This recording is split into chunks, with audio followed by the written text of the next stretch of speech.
예, 공론화라고 하는 것은 이제 국가가 공공 정책을 결정할 때 현실성과 실효성을 높이기 위해서 공중의 의견을 체계적으로 수집하는 과정이다, 이렇게 대강 말씀드릴 수 있을 것 같습니다. 네. 사용 후 공론화의 목적이 뭐냐라고 하는 것은 이렇게 두 가지 문건에 잘 나와 있습니다. 이해관계자와 갈등을 인정하고 이를 동력화하는 데 목적이 있다. 그 다음에 국민을 안전하게 보호하고 국민이 공감할 수 있는 관리 방안을 마련하는 것이다, 이렇게 되어 있습니다. 이 공론화와 관련해 가지고 지금 우리 사회가 맡고 있는 지형을 좀 살펴보면 상당히 복잡하죠. 정부는 이 사업을 해야 될 관리 주체입니다.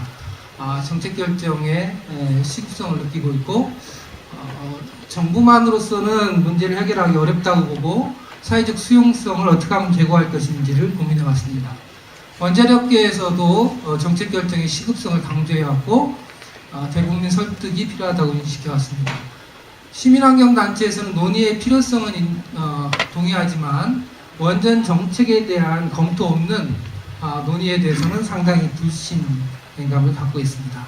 원전 지역 주민 같은 경우에는 유치에 대한 기대와 불안이 혼재한 상태이고 찬반 진영이 이미 구축되어 있는 상태다, 이렇게 말씀드릴 수가 있고요.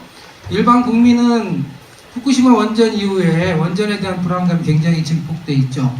그 다음에 사용 후 연료 관리에 대해서는 관심이 없거나 지식이 굉장히 낮은 상태다, 이렇게 말씀드릴 수 있을 것 같습니다. 공론화위원회를 왜 설치했을까를 이렇게 생각을 한번 해봅시다. 저는 정부 주도의 일방적 정책 결정이 한계에 이르렀다, 이렇게 보입니다.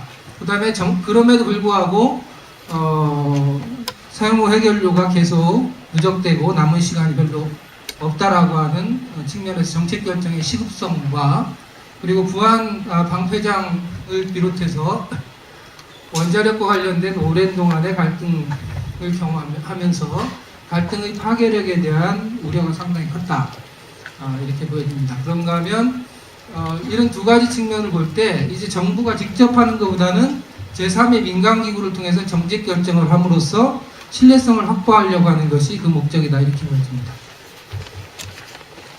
공론화위원회를 둘러싸고 굉장히 많은 이견과 쟁점이 있었습니다. 첫 번째, 인적 구성에 있어서는 이게 저도 여러 차례 말씀드렸는데 사실은 인적 구성은 국민적인 다양성을 제대로 담아낼 수 있으면 되는 거죠, 그죠? 근데 예를 들면 원전 지역에 인사 5명을 이렇게 상당히 질적인 동질성이 높은 사람들을 같이 포함시킨다든지 그리고 전문가가 오히려 전문가는 지식을 제공하는 서포터로서의 역할이 이하됨에도 불구하고 전문가가 상당히 다수가 포함되어 있다든지 이런 것들로 인해서 국민적인 대표성이 굉장히 취약하다. 그런가 하면 시민사회가 결국 불참함으로써 비판적 목소리를 담아내지 못한다라고 하는 문제제기가 있었습니다. 그 다음에 이제 운영기간과 관련해가지고 여러 가지 이견들이 있어 왔습니다. 2월부터 실행계획이 수립되고 그 다음에 12월 말까지 권고안을 작성하기로 현재 되어 있습니다. 그런데 대체적인 의견은 아직까지 사용 후의 해결료에 대해서 국민 입장에서 볼 때 문제제기 수준에 그치고 있는 거 아니냐, 따라서 형식적인 공론화로 끝날 가능성이 있다라고 하는 우려가 있는 것이 사실입니다. 따라서 운영기간 연장에 관한 다양한 견해차가 있는 것 같습니다. 시기의 시급성을 주장하는 측에서는 일단 운영한 다음에 검토해보자라고 하는 반면에 또 한 측에서는 충분한 논의기간을 확보하는 것이 대단히 중요하다라고 하는 견해를 갖고 있습니다. 시간적 압박에 대해서 강조하는 측면과 이렇게 시간이 이렇게 촉박하게 된 것은 지난 2007년 이후에 공론화를 제대로 진행하지 못한 정부 측의 그 책임이 훨씬 더 많은 것이다라고 하는 비판의 목소리가 또 있습니다. 논의 주제와 관련해서도 큰 이견이 있는데요.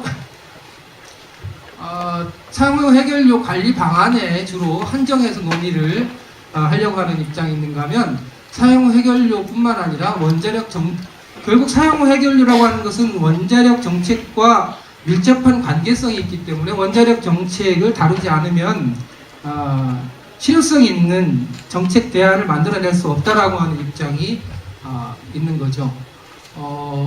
또한 열린 논의를 하지만 중간 저장이 대단히 현실적으로 중요한 문제이기 때문에 집중적으로 검토할 수밖에 없다라고 하는 쪽.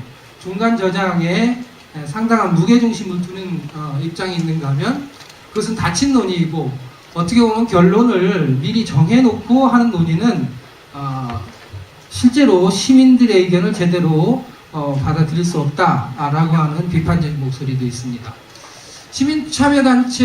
시민단체의 참여에 대해서도 들어와서 비판해라. 바깥에서 얘기하지 말고. 그런가 하면 들어가려면 신뢰가 형성돼야 되고 그렇지 않은 경우에는 결국 그려진 그림의 그려진 그림에 결국은 명분을 실어주는 것이 아니냐라고 하는 우려의 목소리도 있는 것이 사실입니다. 정보의 투명성 관련해서도 기본적으로 투명성이 가장 중요한 원칙이다라고 얘기를 하고 있지만 또한 한 측면에서는 국민의 알 권리가 아직도 충족되고 있지 못하다라고 하는 비판이 있고요. 2014년 올해 과제로 공론화 및 권고안을 작성해서 제출하는 것을 중요한 과제라고 설정하고 있는 반면에 아직까지 사용 후 해결료에 대한 국민적 인식이 제고되지 않은 상황이기 때문에 2014년에 권고안을 제출하는 것은 상당히 무리가 있는 것이다라고 하는 비판의 목소리도 있습니다. 실행계획의 구체성에 있어서 2월 달에 나온 그리고 4월 달에 보완된 실행계획에 대해서도 이 실행계획은 다양한 집단의 의견을 최대한 수렴하려고 노력하고 있다라고 하는 측면의 주장이 있는가 하면 상당히 성과 위주고 대상 및 의견 수렴 절차의 구체성이 결여되어 있다라고 하는 주장도 있습니다. 저는 이제 공론화위원회에 대해서 몇 가지 전문가로서의 관점에서 좀 말씀을 좀 드리고 어떻게 개선해 나갈 것인가라고 하는 문제를 말씀드리겠습니다. 공론화위원회 구성 및 설계 과정에서 많은 한계가 있었다라고 보입니다. 특히 상당히 찬반 이원론적인 접근을 했고 이해관계자 중심으로 논의가 되면서 실제로 국민의 대표성을 이렇게 집약시킬 수 있는 국민의 다양성을 담아내지 못했다라고 하는 점에서 상당히 제약적이었다라고 보여집니다. 그렇지만 이건 이제 일단 지난 일이고요. 공론화라고 하는 것이 갖는 국가적인 사회적인 의미가 있기 때문에 저는 현실의 절박함과 공론화의 필요성은 우리가 동의를 해야 된다라고 보여지고요. 그런 측면에서 공론화위원회 구성이 대단히 미흡하고 안타깝긴 하지만 공론화 운영은 대단히 잘할 필요가 있다라고 보여집니다. 사용 해결료 관리 방안의 현실적인 필요성을 같이 공감을 해야 된다라고 하는 생각이고요. 만약에 저는 이런 논의가 공론화가 성공하지 못하게 되면 결국은 정부가 이 문제에 대해서 일방적으로 결정할 수밖에 없는 상황으로 가게 되겠죠. 그것은 굉장히 바람직하지 못한 결과를 낳을 수도 있다. 새로운 갈등의 씨앗이 될 수도 있다라고 보여집니다. 따라서 성공할 수 있도록 협력하는 것이 바람직하고 그런 측면에서 보면 공론화위원회가 진정성을 가지고 이 문제를 다루는 것이 대단히 중요한 문제다 이렇게 보여집니다. 그런 측면에서 모든 사람들이 강조하는 것이 신뢰를 어떻게 형성할 것이냐라고 하는 문제입니다. 잘 아시는 것처럼 원자력 및 방패장 관련해 가지고 우리는 굉장히 오랜 동안 갈등을 겪어왔었고요.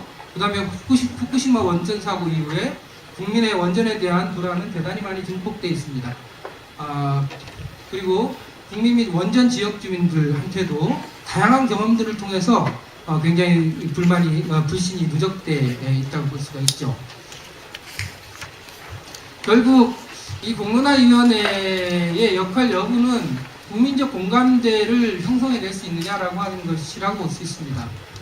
공론화의 목적도 국민이 공감할 수 있는 관리 방안을 만드는 것이라고 되어 있지 않습니까? 저는 이제 내용적인 측면에서 보면 이 공론화의 목적을 내용적인 측면과 실질적인 측면으로 나눠서 본다면, 내용적인 측면에서는 사용 후 해결료 관리 방안을 도출하는 것이 되겠고, 실질적인 측면에서는 정책 결정 과정의 신뢰 확보를 통한 실효성을 제고하는 것이라고 봅니다. 그래서 관리 방안을 도출했을 때 실제로 국민들로부터 신뢰를 형성하지 못한다면 저는 숙제를 반밖에 안 한 거다, 이렇게 생각이 들고요. 이런 임무를 이제 공론화위원회에 부여를 한 거죠.